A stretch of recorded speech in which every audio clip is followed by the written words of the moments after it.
మన ప్రభువును ప్రియరక్షకుడైన యేసుక్రీస్తు ప్రశస్త నామములో ఇక్కడ కూడి ఉన్నటువంటి దేవుని బిడ్డలైన మీకు అందరికీ కూడా హృదయపూర్వకమైన ప్రేమ వందనాలు. ఎలా ఉన్నారు? బాగున్నారా? మీరు బాగుండాలని తప్పక మారుదిన ప్రార్థనలు మానక మేము మిమ్మల్ని జ్ఞాపకం చేసుకుంటూ ఉన్నాము. అలాగే విశ్వాస వాక్కు అనే కార్యక్రమాన్ని వీక్షించుచున్నటువంటి దేవుని బిడ్డలైన మీకు అందరికీ కూడా హృదయపూర్వకమైన ప్రేమ వందనాలు. దేవుని బిడ్డలారా, దేవుడు పరిశుద్ధ గ్రంథమైన బైబిల్లో నుంచి చాలా ధర్మాలు ఉన్నాయి, కానీ మనకు 7 ధర్మాలు చేయవలసిన ధర్మము అంటే ఇది తప్పకుండా మనం చెయ్యాలి. ఇది దేవుడు నియమించింది, ఇది దేవుడు ఏర్పరిచింది. ఇంక ఇది ఖచ్చితంగా చేయాలి.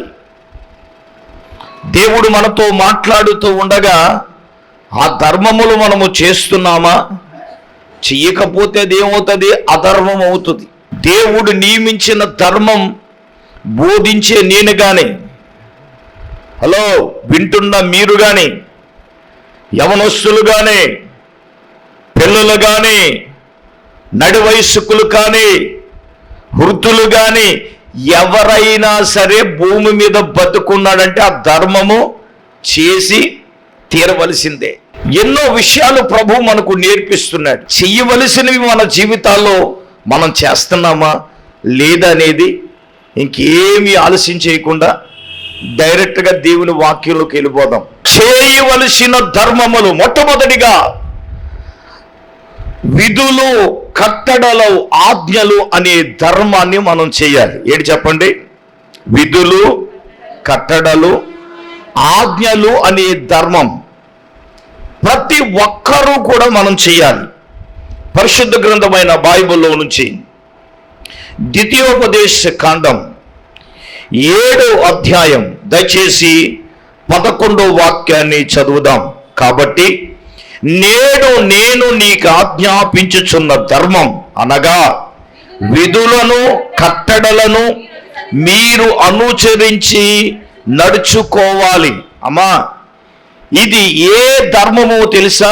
విధులు, కట్టడలు, ఆజ్ఞలు అనే ధర్మం. ఇది ప్రతి ఒక్కరూ కూడా చేయాలి. నా ప్రియమైన వారలారా, రక్షించబడ్డాం, దేవుని బిడ్డలంగా మార్చబడ్డాం, ఆయన రక్తము చేత కడగబడ్డాం, దేవుని బిడ్డలమని చెప్పుకుంటున్నాం, దేవుణ్ణి నమ్మేసుకున్నామని చెప్తున్నాం. మంచిదే, నమ్ముకోవటం మంచిదే, తెలుసుకోవడం మంచిదే, దేవుని సన్నిధికి వెళ్ళటం మంచిదే, దేవుని బిడ్డలుగా మారడం మంచిదే, క్రైస్తవులు అని చెప్పుకున్న జీవించడం మంచిదే. కానీ దేవుడు మనకు నియమించిన ధర్మం ఏంటంటే విధులు, కట్టడలను, ఆజ్ఞలను అనుసరించి నడుచుకోవటం. ఇందులో బోధించే నేను నాకు మినహాయింపు లేదో, వింటున్న మీకు మినహాయింపు లేదో. ఎవడైనా కానీ ఈ విధులు, కట్టడలు, ఆజ్ఞలు అనే ధర్మమును ఏం చేయాలి? చెప్పాలి గట్టిగా, అనుసరించి నడవాలి కదా. ఈ రోజున ఒక భక్తుడిని మీ ముందు పెడుతున్నాను. ఎవరంటే ఇశ్రాయేలీలను పరిపాలించిన మొట్టమొదటి రాజు ఎవరంటే సౌలు. చెప్పండి ఏంటి? సౌలు. దేవుని బిడ్డలారా, సౌలు దేవుడు రాజుగా ఏర్పాటు చేసుకున్నాడు.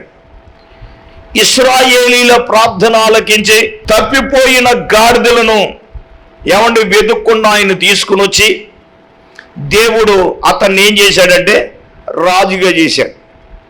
ఈ చరిత్ర మనకందరికీ తెలిసిన విషయమే. కానీ నా ప్రియమైన దేవుని బిడ్డలారా, దేవుడు రాజుకు ఒక ధర్మాన్ని నిర్వర్తించాడు. రాజు చేయవలసిన పని రాజు చేయాలి. చెప్పండి ఏంటి? రాజు చేయవలసిన ధర్మం రాజు చేయాలి. రాజు ధర్మం ఏంటి? రాజ్యాలని పరిపాలించడం, ప్రజలకి ఏం కావాలో, ప్రజలకి కావలసినవి సమకూర్చవలసిన బాధ్యత రాజుది కదా.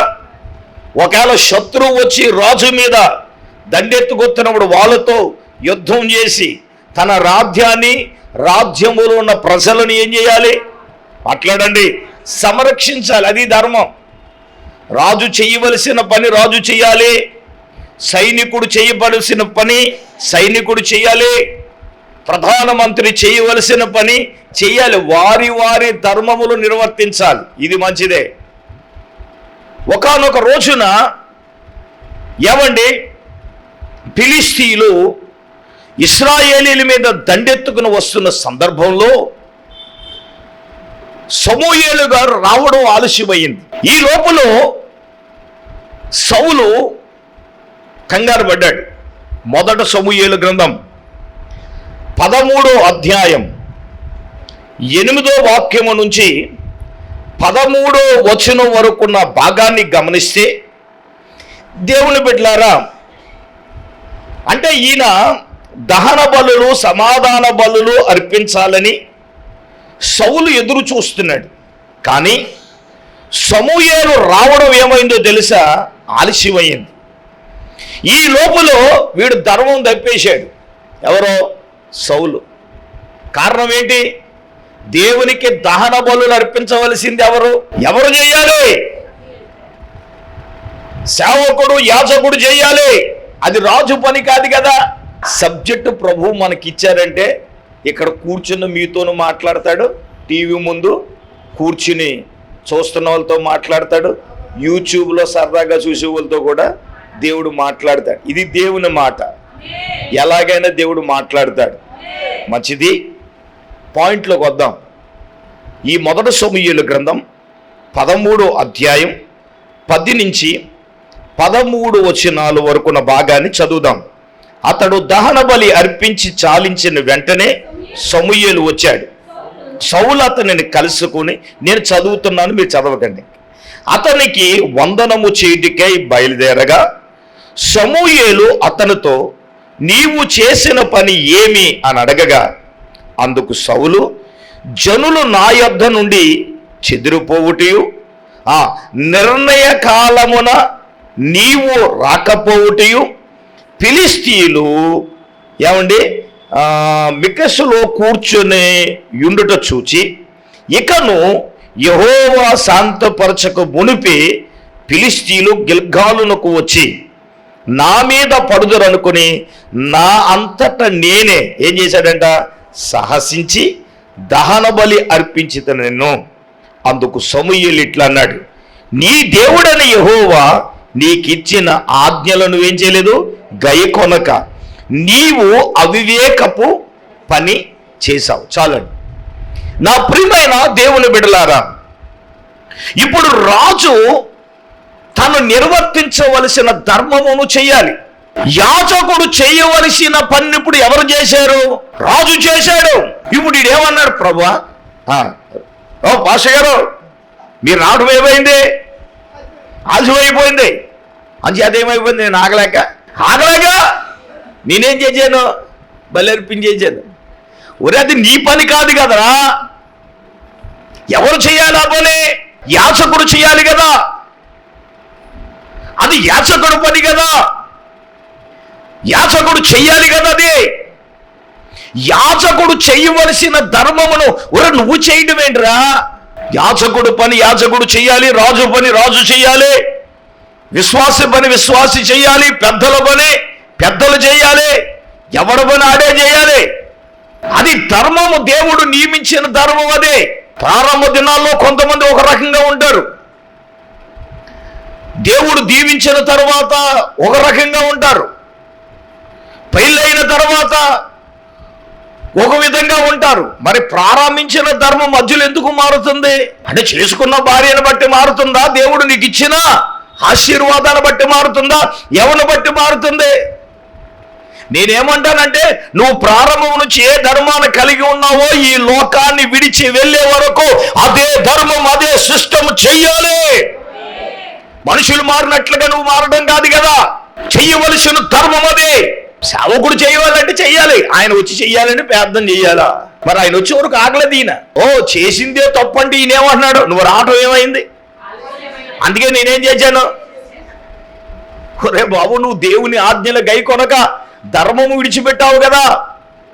ఇశ్రాయేలీల ప్రజలకు దేవుడు చాలా స్ట్రాంగ్గా చెబుతున్నాడు,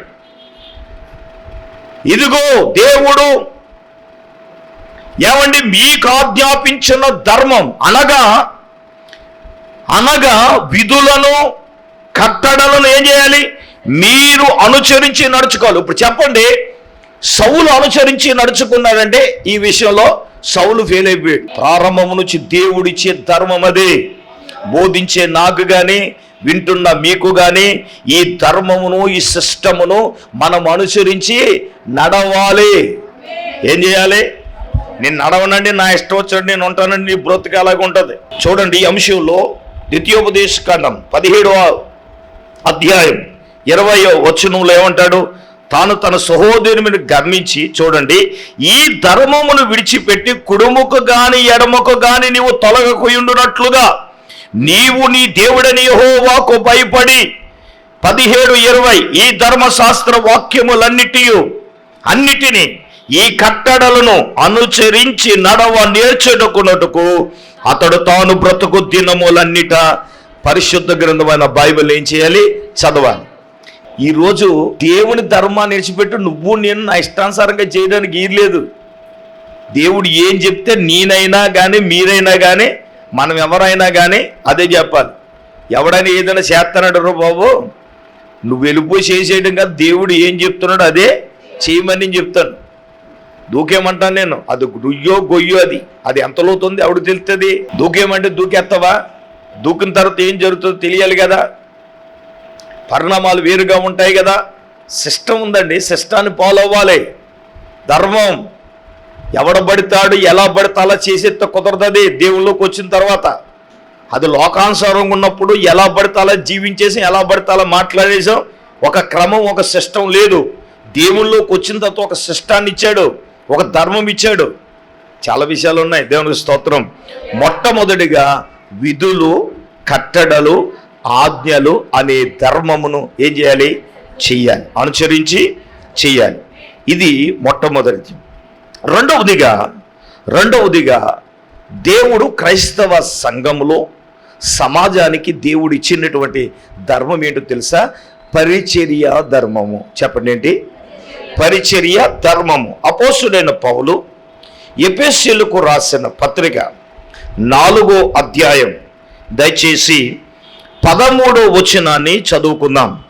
పరిశుద్ధులు సంపూర్ణులగునట్లు క్రీస్తు శరీరము క్షేమాభివృద్ధి చెందుటకును ఏంటమ్మా? పరిచర్య ధర్మము జరిగించుటకును ఆయన కొందరిని అపోస్తులుగాను, కొందరిని ప్రవక్తలుగాను, కొందరిని సువార్తికులుగాను, కొందరిని కాపరులుగాను, కొందరిని ఉపదేశకులుగా ప్రభువు నియమించాడు. రెండవదిగా అందరూ చెప్పండి, సంఘములో ఏం జరగాలి? పరిచర్య ధర్మము జరగాలి. పరిచర్య ధర్మములో 5-fold మినిస్ట్రీ ఉంది. 5 రకాలైన పరిచర్య ధర్మాలు జరగాలి. ఏంటి అంటే అపోస్తులుల పరిచర్య, ప్రవక్తల పరిచర్య, సువార్తికుని పరిచర్య, కాపరి పరిచర్య, ఉపదేశకుని పరిచర్య. వినాలి, ఇది సంఘములో 5 రకాలైన పరిచర్యలు. ప్రవక్త పని ఏంటంటే తప్పు చేస్తే గద్దించటం. చెప్పండి, ఏంటి? సమర్థించడమా? అయ్య బాబు గద్దిస్తే దీని దేశం భాగం రాదేమో, ఇది ఏరో గుడికి వెళ్ళిపోద్దేమో, ఎక్కడ చిచ్చి అలాగే ఉండదు. గద్దించేయడం దేవునికి స్తోత్రం. అసలు ఇంకా ఆ సిస్టమే లేదు. దేవునికి స్తోత్రం. మీకు ఏదైనా ఉన్నది ఉన్నట్టుగా చెప్తామే, అదే దేవునికి స్తోత్రం.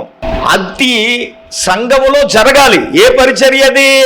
ప్రవక్త పని ఏంటి? ఉన్నది ఉన్నట్లుగా మాట్లాడడం, దేవుడు ఏం చెప్పాడు అది చెప్పడం, అది ప్రవక్త పరిచర్య. మొట్టమొదటి. రెండవది ఏంటంటే సువార్తికుని పరిచర్య. సంఘము ఇప్పుడు అభివృద్ధి చెందాలి. సంఘము 1000 ఆత్మల కోసం తోడుకురానాయనని దేవుడు చెయ్యట్టు మనిషిని తీసుకురాడు. సువార్త పరిచర్యలో సువార్త ధర్మము సంఘము ద్వారా జరగాలి. అది జరగనిమంటున్నాడు. కాసేపు ఏదన్నా కాలిద్దరితో కూర్చుని పిచ్చబాటి మాట్లాడుకునే సమయం, అరుగులైనా అరిగిపోవాలి, సమయం అయినా పాగిపోవాలి, కానీ వీళ్ళకి మాత్రం ఎక్కడ మాటలు ఊసులు తరగవు. ఏజ్ రక్తమే జై.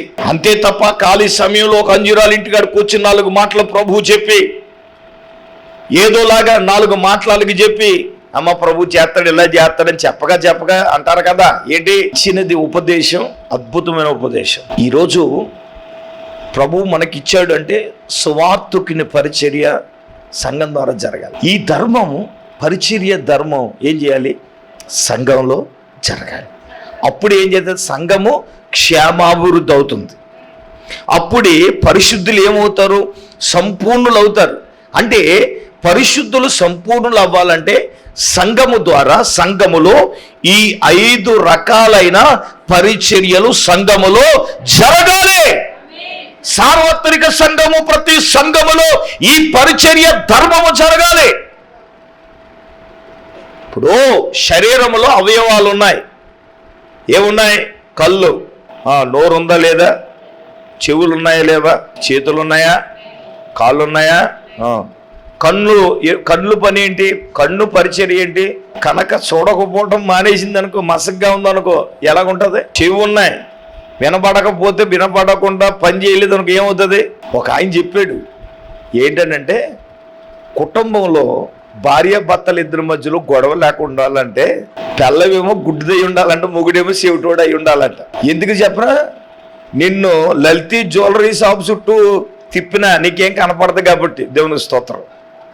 ఇంకా గొడవలు ఏముంటాయి? మొగుడు చెవిటోడు అనుకో, నువ్వు మొగుడు నేను తిట్టుకున్న గొడవ ఏముంటుంది? అవును కాదు చెప్పండి. అంటే ఏంటి?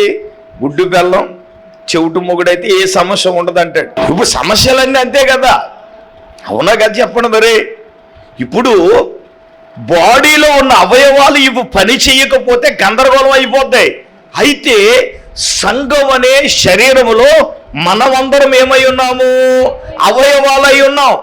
ఇప్పుడు కన్ను పని చెయ్యాలి, చెవి పని చెయ్యాలి, నోరు చెప్పండి.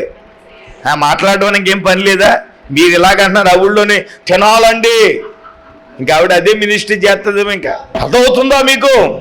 అంటే బాడీలో ఉన్న అవయవాలు పని చెయ్యకపోతే ఈ శరీరం ఏమవుతుందా? మాట్లాడండి.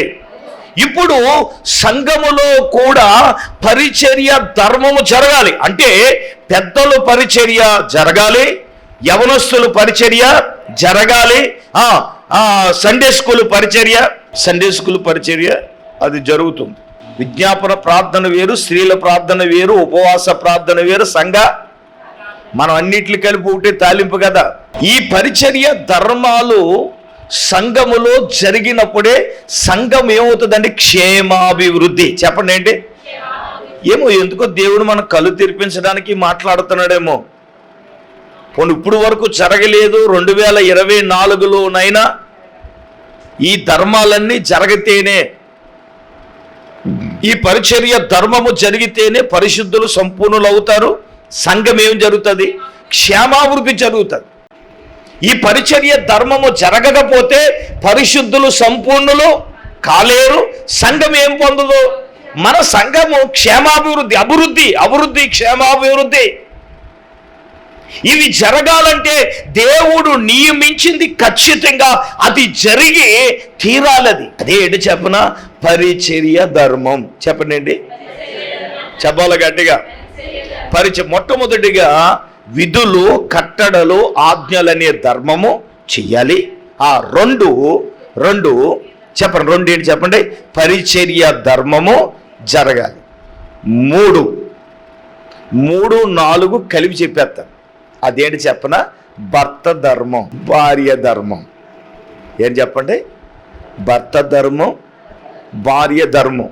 మరి ధ్యానం చేయాలి. ద్వితీయోపదేశ కాండం, భర్త ధర్మం ఏంటంటే ద్వితీయోపదేశ కాండము 25వ అధ్యాయం, దయచేసి 5వ వాక్యాన్ని మనం చదువుదాం. సహోదరులు కూడి నివసించుచుండగా వారిలో ఒకడు సంతానము లేక చనిపోయిన ఎడల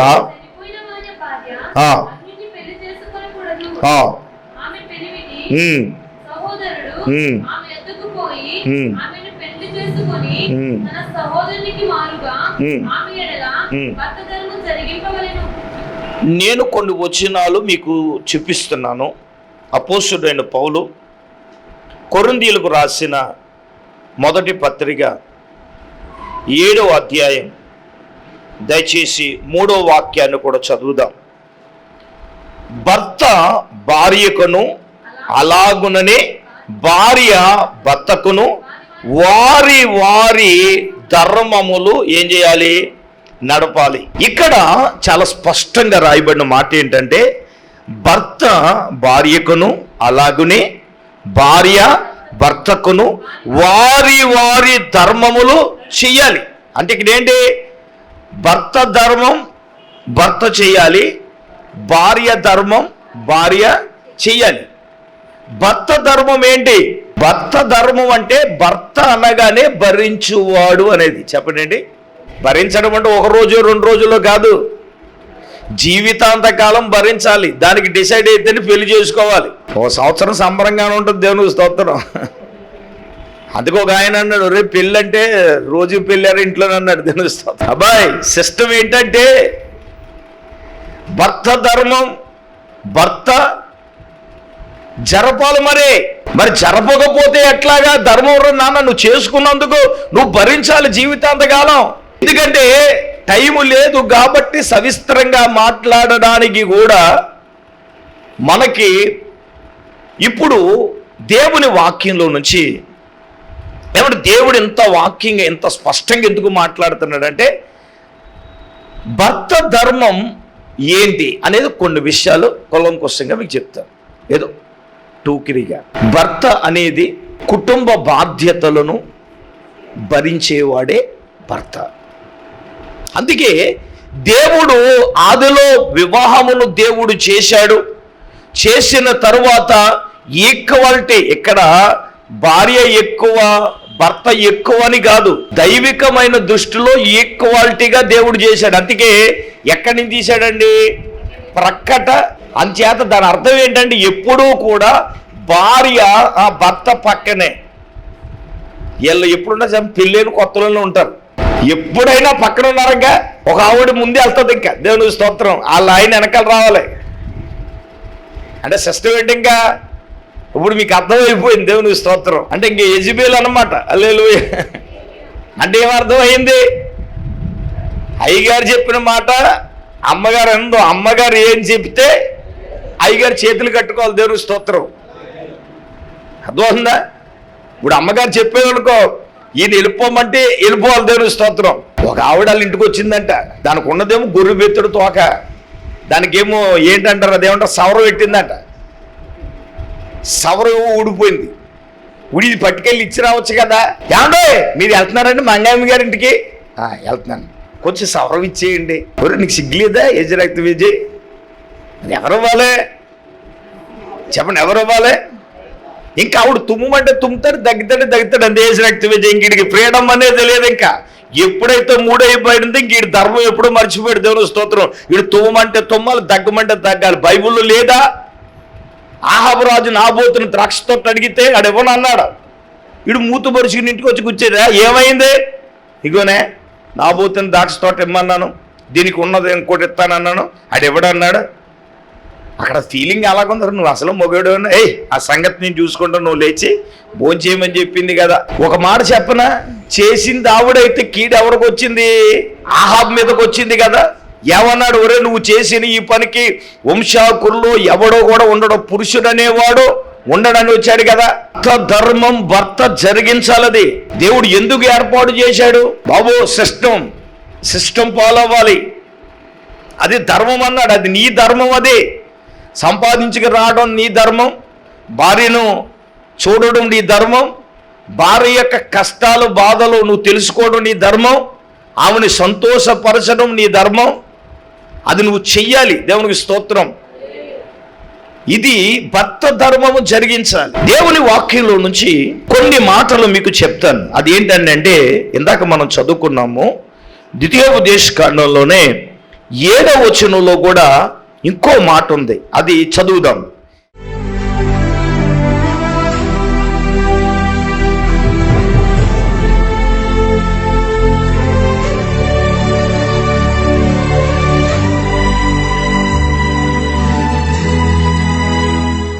స్తోత్రం స్తోత్రం స్తోత్రం స్తోత్రం స్తోత్రం స్తోత్రం. పరిశుద్ధుడైన తండ్రి, మహోన్నతుడా, నీకు వందనాలు ప్రభా, స్తోత్రాలు తండ్రి. ఈ రాత్రి ప్రభా యొక్క ఉపవాస కూడికని ఇంతవరకు నీ ఆత్మ ద్వారా నడిపించినందులకై నీ దాసులను అభిషేకించి ప్రభా, అయ్యా నాయనా నా తండ్రి నీకు వందనాలు. అయ్యా నాయన 7 విషయాలు మీరు మాతో మాట్లాడినందుకు స్తోత్రాలు ప్రభా. అయ్యా సంఘములో ప్రభా మరి 7 ధర్మాలు ఖచ్చితంగా జరగాలని ప్రభా, అయ్యా నా తండ్రి విధులను కట్టడలను అనుసరించి ప్రభా నడుచుకోవాలి, ధర్మం జరగాలని ప్రభా అయ్యా మీరు మాట్లాడారు తండ్రి, నీకు వందనాలు ప్రభా. యేసయ్యా నీకు వందనాలు తండ్రి. సంఘములో అయ్యా నాయన పరిచర్య ధర్మం జరగాలని మాట్లాడారు ప్రభా. యేసయ్యా నీకు స్తోత్రాలు తండ్రి. అయ్యా నాయన నా తండ్రి భర్త చేసే ధర్మం భర్త చేయాలని, అయ్యా భార్య ధర్మములు భార్య జరిగించాలని ప్రభా. అయ్యా నా తండ్రి నీకు స్తోత్రాలు ప్రభా. అయ్యా సంఘములో నైనా ప్రతిదీ జరగాలని నైనా నా తండ్రి, ప్రతి ధర్మము జరగాలని ప్రభా మీరు మాట్లాడారు తండ్రి, నీకు స్తోత్రాలు. అయ్యా నాయన నీకు స్తోత్రాలు ప్రభా. అయ్యా సేవా ధర్మములు జరగాలని నైనా, యేసయ్యా యాజక ధర్మము సంఘములో జరగాలని తండ్రి. యేసయ్యా మీరు 7 విషయాలు ఈ రాత్రి మీరు మాతో మాట్లాడారు తండ్రి, నీకు వందనాలు ప్రభా. అయ్యా ఏ ధర్మము ఆగిపోకుండా తండ్రి, అయ్యా నైనా ఏవి మాలో లేవో ప్రభా ఈ వాక్యాన్ని బట్టి నైనా మేము నైనా సరి చేసుకుని ప్రభా ఆ ధర్మములను చేసేవారముగా మేము ఉండటానికి తండ్రి, నీ వాక్యమునకు ఉపదేశానికి మేము అప్పగించుకుని ప్రభా అయ్యా నా తండ్రి నీకు స్తోత్రాలు. ఈ ధర్మాలన్నీ మేము పాటించడానికి, ఈ ధర్మములన్నీ మేము చేయటానికి సహాయం దయచేనైనా. అయ్యా నాయన ఎవరి వారి వరుసలో వారి యొక్క ధర్మాలు జరిగించాలని నైనా మీరు మాట్లాడారు తండ్రి, నీకు వందనాలు ప్రభా. అవన్నీ మేము జరిగించడానికి నీ కృప దయచే తండ్రి. ఈ రాత్రి కూడా వచ్చిన బిడ్డలందరినీ పేరు పేరున దయతో జ్ఞాపకం చేసుకుని సమస్త ఘనత మహిమ ప్రభావాలు మీరే పొందమని యేసే పరిశుద్ధ నామములో ప్రార్థన చేసి అడిగి వేడుకొనుచున్నామా పరమ తండ్రి, ఆమేన్ ఆమేన్. మన పరమ తండ్రి అయిన దేవుని ప్రేమ, మన ప్రభువును రక్షకుడైన యేసుక్రీస్తు ప్రభుల వారి యొక్క దివ్యమైన కృప, పరిశుద్ధాత్మ దేవుని యొక్క అన్యోన్య సహవాసము ప్రభు బిడ్లారా ఇక్కడ కొన్ని నెలలకు వాక్య వినిబిడ్డలకు ఇప్పుడు ఎల్లప్పుడు ప్రభోత్సవర్తలప్పుడు సదాకాలము తోడయ్యును గాక. ఆమేన్ ఆమేన్. యేసు రక్తమే జయం, ప్రభు యేసు రక్తమే జయం, ప్రభు యేసు నామమునకు సంపూర్ణ విజయం, అపవాది కీలుకు అనంత నాశనం కలుగుగాక. ఆమేన్ ఆమేన్ ఆమేన్.